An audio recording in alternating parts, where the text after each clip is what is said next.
Hello दोस्तों, मैं हूं साहिल और आप सभी का स्वागत करता हूं एक बार फिर से अपने YouTube channel unique story world में। दोस्तों, आज की इस वीडियो में हम आपके लिए लेकर आए हैं एक अनोखी कहानी जिसका नाम है सबसे सुंदर कौन। तो चलिए दोस्तों, आपका ज़्यादा समय ना लेते हुए इस कहानी को शुरू करते हैं।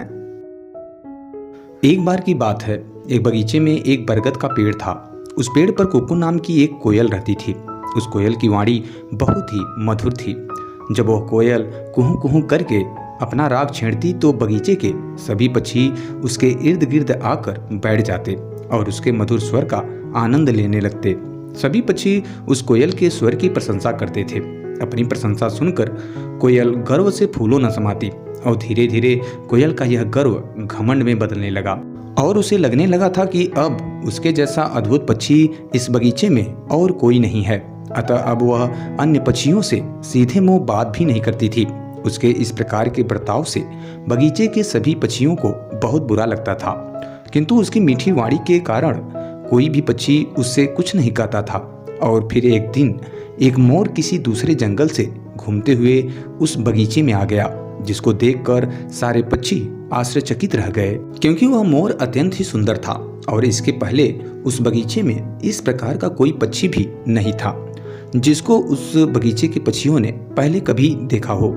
अतः उस मोर को देखने के लिए उस बगीचे के सारे पक्षियों की भीड़ एकत्रित हो गई और तभी वह मोर अपने पंखों को फैलाकर नृत्य करने लगा, जिसको देखकर सभी पक्षियों ने उस मोर की सुंदरता और नृत्य की खूब प्रशंसा की।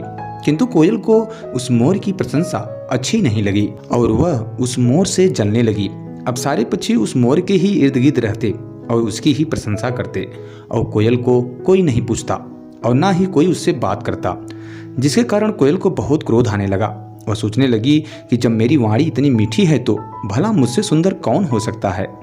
अतः उसने सोचा कि क्यों ना इस बात का फैसला कर ही लिया जाए कि आखिर सबसे सुंदर कौन है। अतः वह पक्षियों की मुखिया के पास गई और सभी पक्षियों की एक सभा बुलवाई और तब उसने पक्षियों के मुखिया से कहा कि मेरी वाणी इतनी मीठी है तो भला यह मोर मुझसे ज्यादा सुंदर कैसे हो सकता है। इस बात पर पक्षियों के मुखिया ने कहा कि बेशक तुम्हारी वाणी बहुत मीठी है, इस बात में कोई शक नहीं है, किंतु यह बात भी सत्य है कि मोर का पंख भी अत्यंत सुंदर है और उसका नृत्य भी। इसलिए तुम्हें यह नहीं सोचना चाहिए कि तुम्हारी वाणी मीठी है तो केवल तुम ही सुंदर हो, बल्कि मैं तो यह कहता हूँ कि यहाँ पर उपस्थित जितने भी पक्षी हैं सभी सुंदर और श्रेष्ठ हैं, क्योंकि हम सभी को ईश्वर ने बनाया है और ईश्वर कभी खराब चीजें नहीं बनाता। जो कार्य तुम कर सकती हो वह कार्य मोर नहीं कर सकता और जो कार्य मोर कर सकता है वह कार्य तुम नहीं कर सकती। अतः हम सभी में अलग अलग गुण और विशेषताएं हैं, इसलिए हम सभी सुंदर और श्रेष्ठ हैं। इस बात पर कोयल कुछ नहीं बोलती और वह वहां से सीधे अपने घोंसले में आ जाती है, क्योंकि वहां पर उसकी बातों को कोई समर्थन नहीं मिला था। अतः अब वह किसी से बात भी नहीं करती थी और अकेले रहना पसंद करने लगी। समय तेजी से बीतने लगा और अब बरसात का मौसम आने वाला था। सभी पक्षियों ने अपने अपने घोंसले ठीक करने तथा भोजन एकत्र करने पर ध्यान देना शुरू कर दिया और कुछ ही दिनों के बाद बरसात का मौसम भी आ गया। बारिश तूफान के साथ बड़ी तेजी से आई, जिसके कारण अनेकों पेड़ टूटकर गिर पड़े, जिसमें तेज हवा के कारण कोयल का घोंसला भी टूटकर गिर गया। कोयल पेड़ से नीचे गिरकर घायल हो गई। यह देख दूसरे पक्षियों ने उसे उठाया तथा सुरक्षित जगह पर ले जाकर उसे भोजन कराया। 2-3 दिन के बाद वह पूरी तरह से ठीक हो गई और अब उसे बहुत पछतावा भी हुआ।